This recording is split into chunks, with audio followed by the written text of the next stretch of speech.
عرب کے اندر سال کے بعد عورتوں کا ایک میلہ لگتا تھا خانہ کعبہ کے پاس، صرف عورتیں اکٹھی ہوتی تھی، میلہ لگا ہوا تھا۔ ایک تورات جاننے والا یہودی عالم بھی آیا ہوا تھا، وہ بیویوں کے مجمع پہ نظر ڈال کے کہنے لگا، بیویوں مرد کا کام تو کوئی نہیں عورتوں کے مجمع میں بات کرنا، لیکن میں تمہیں ایک پیغام دینے لگا ہوں، اللہ کے آخری رسول جو مکے میں پیدا ہونے والے ہیں ان کے آنے کا وقت قریب آ گیا ہے۔ وہ بیوی بڑی خوش نصیب ہوگی جنہیں ان کی رفاقت ملے گی۔ عورتوں نے جب دیکھا کہ مرد آ گیا عورتوں کے میلے میں تو انہوں نے ڈانٹا جھڑکا، کہا چل اٹھا اپنی کتابیں اور نکل جا۔ حضرت خدیجہ کہتی ہیں باقیوں نے ڈانٹا پر میں نے بات پلے سے باندھ لی، میں نے پلے سے باندھ لی اور میں انتظار کرنے لگی کہ اللہ کرے وہ نصیب میرے ہی ہو، اللہ کرے مقدر میرا ہی کھلے۔ آپ فرماتی میں تسبیح پڑھتی، درود پڑھتی، میں اس زمانے میں جو اللہ کا ذکر جس طرح ہوتا تھا وہ میں شروع کرتی، اور جب فارغ ہوتی تو میں التجا کرتی کہ اللہ میرے نصیبے کھول دے۔ کہتی ہیں آہستہ آہستہ آہستہ آہستہ میں حضور کی تعریف سننے لگی، آہستہ آہستہ تعریف سننے لگی۔ نبی پاک صادق ہیں، امین ہیں، سچے ہیں، دیانتدار ہیں، اس برے اور میلے معاشرے میں بھی وہ سب سے اعلیٰ بھی ہیں اور سب سے اجلے بھی ہیں، وہ سب سے پاکیزہ ہیں۔ میں سننے لگی تعارف، آہستہ آہستہ میں ان کی گرویدہ ہونے لگی۔ ادھر نبی پاک صلی اللہ علیہ وسلم اپنے چچا جناب ابو طالب کے پاس رہتے تھے، قحط آ گیا، حالات بگڑ گئے۔ حضور سید عالم صلی اللہ تعالی علیہ وسلم سے چچا کہنے لگے بیٹے اگر مال تجارت لے کے شام جاؤ تو بڑا نفع کماؤ گے، ہمیں ضرورت بھی ہے، اور اگر ہو سکے تو ختیجہ کا مال لے کے جاؤ۔ نبی پاک نے کہا چچا میں نہیں کہوں گا کسی سے جا کے، میں نہیں کہتا کسی سے جا کے، جو میرے نصیب میں ہوگا میرا رب خود عطا فرمائے گا، میں نہیں کہوں گا۔ مصطفیٰ نے تو نہیں کہا۔ حضرت خدیجہ رضی اللہ تعالیٰ عنہ کہتی ہیں میں نے خود اپنی خادمہ کو بھیجا، میں نے کہا جا کے پوچھو تو صحیح کہ میرا مال قبول ہوتا بھی ہے کہ نہیں، پوچھو۔ نبی پاک صلی اللہ علیہ وسلم سے پوچھا، حضرت خدیجہ کی خواہش ہے کہ آپ مال لے کے جائیں، حضور نے قبول کر لیا۔ جناب خدیجہ الکبریٰ رضی اللہ تعالیٰ عنہ کے غلام تھے، میسرہ ان کا نام تھا، جناب خدیجہ نے ان کو ساتھ بھیجا۔ فرمایا تین باتیں ارشاد فرمائی، ایک تو فرمایا سارا رستہ غور سے دیکھنا میرے نبی کے ساتھ کیا معاملات درپیش ہوتے ہیں، ابھی اعلان نبوت نہیں کیا، فرمایا ذرا غور کرنا، میرے مصطفیٰ کا مطالعہ کرنا اور مجھے واپس آ کے سبق سنانا، وہ جو تم نے چہرہ بددعا کی تلاوت کی ہو ذرا مجھے واپس آ کے سنانا، جنہاں نے دل پر جانی ڈٹھا ہو اکھیاں ہی تک لیاں، تو ملے ہوں تے ساجن ملیا ہوں ناساں لگ پئیاں، ذرا جا کے نا تلاوت کرنا اور مجھے دکھ۔ اور دوسرا فرمایا تم میرے غلام ہو تو مصطفیٰ کے بھی غلام بن کے رہنا، میں سنتی ہوں کہ کردار کے، افکار کے، نظریات کے، عظمت کے بلند و بالا، وہ جیسے کہیں ویسے کرنا۔ اور تیسری حضرت خدیجہ نے نصیحت فرمائی، فرمایا محمد ابن عبداللہ صلی اللہ علیہ وسلم کی رائے سے اختلاف نہ کرنا، یہ چلتے ہوئے معاہدہ کیا، جو وہ کہہ دے سو کر جانا۔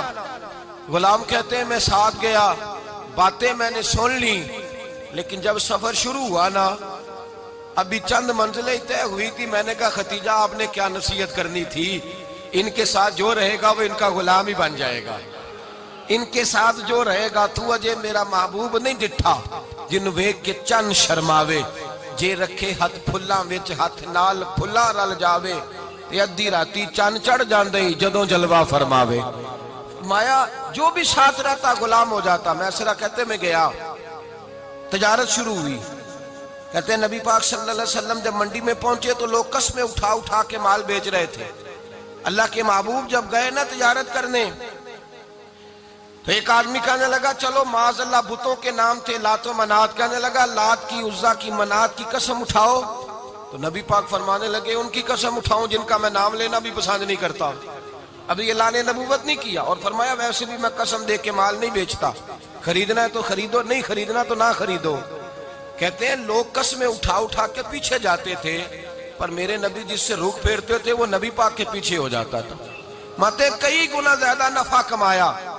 ہم رستے میں تھے، حضور ایک درخت کے نیچے آرام کرنے لگے، ایک عیسائی راہب غار میں بیٹھا تھا، نکل کے آ گیا، مجھ سے کہنے لگا مجھے وہ جانتا تھا، میں سرا یہ کس کو ساتھ لائے، یہ کون ہے؟ میں نے کہا اہل قریش کے ایک معزز آدمی ہے۔ کہنے لگے یار جس درخت کے نیچے یہ لیٹے ہوئے ہیں یہاں عام آدمی نہیں لیٹ سکتا، یہاں وہی لیٹے گا جو اللہ کا سچا رسول ہوگا۔ یہاں دوسرا کو لیٹ ہی نہیں سکا. یہ رسول ہے، ان کا خیال رکھنا. کاش میں اس وقت تک زندہ رہوں جب یہ نبوت کا اعلان کریں. میسرہ کہتے ہیں میں غلام ہو گیا. نبی پاک صلی اللہ علیہ وسلم کی ادائیں مجھے بھانے لگیں. جب واپسی پہ نکلے تو گرمی بڑی شدید تھی. فرماتے ہیں جب دھوپ تیز ہوتی تو بادل کا سایہ آ کے حضور پہ سایہ کر دیتا. بادل کا ٹکڑا نبی پاک پہ. اللہ جانے کہاں بیٹھ کے لوگوں نے کتابیں پڑھی ہیں جو کہتے ہیں 40 سال کے بعد نبی بنے تھے. پتہ نہیں کہاں بیٹھ کے کتابیں پڑھی ہیں. ہم نے تو جو سیرت پڑھی ہے وہ بتاتی ہے کہ تیری حیات پاک کا ہر لمحہ پیغمبر لگے، ہر لمحہ پیغمبر لگے. یہاں تو وہ لوگ جو کئی سال پہلے 20 اور 25 سال پہلے حضور سید عالم صلی اللہ علیہ وسلم کی رفاقت میں رہے، وہ اعلان کر لوگ پتہ نہیں کہاں بیٹھ کے کتابیں پڑھتے ہیں، کہاں بیٹھ کے. میرے نبی پاک سے صحابہ نے پوچھا حضور آپ کب نبی تھے؟ فرمایا ابھی آدم کی مٹی گوندی جا رہی تھی، ابھی آدم کی مٹی گوندی جا رہی تھی، میں تب بھی اللہ کا رسول تھا. میرے بھائی نبی رحمت سید عالم صلی اللہ علیہ وسلم کے غلام حضرت خدیجہ کے غلام کہتے ہیں واپس آیا. اور پہلے بھی کئی دفعہ حضرت خدیجہ کا مال گیا تھا، بڑے نفع آئے تھے، پر جو نفع اس سال آیا وہ پہلے کبھی نہیں آیا تھا. کہتے ہیں مجھ سے حضرت خدیجہ کی سہیلی بھی بیٹھی تھی، میں بھی آ گیا. اور جناب خدیجہ کی سہیلی کہنے لگی چل مال کے بارے میں کچھ بتا، کتنا بکا؟ میں نے کہا مال چھوڑو، مصطفیٰ کی سنو. اور پھر کہتی چلو ٹھیک ہے، بادل سایہ کرتا تھا، چلو ٹھیک ہے. تم سے راہب نے پوچھا تھا یہ صحیح ہے، انہوں نے تیری سارے رستے بڑی خدمت کی، تیرا بڑا خیال رکھا، پر یہ بھی بتا تجارت کیسے ہوئی؟ تو میں سرا کہنے لگا زندگی میں نے بھی ساری گزار دی ہے، پر اس رسول کے ساتھ 4 دن ہی گزارے ہیں. حد ہو گئی مجھ سے، اور کچھ نہ پوچھو، اور کچھ نہ پوچھو. آ میرے دل آمنہ کے لال کی باتیں کریں، اور کچھ نہ پوچھو، بس ذکر ان کا چھیڑیے ہر بات پر، اور چھیڑنا شیطان کا عادت کیجئے. بس مجھے حضور کے تذکرے بیان کرنے ہیں، ذکر مصطفیٰ کرنا ہے. حضرت خدیجہ الکبریٰ بڑی متاثر ہوئی. کہتی ہیں مجھے درجنوں لوگوں نے پیغام نکاح دیا تھا، پر میں نے سنی نہیں تھی.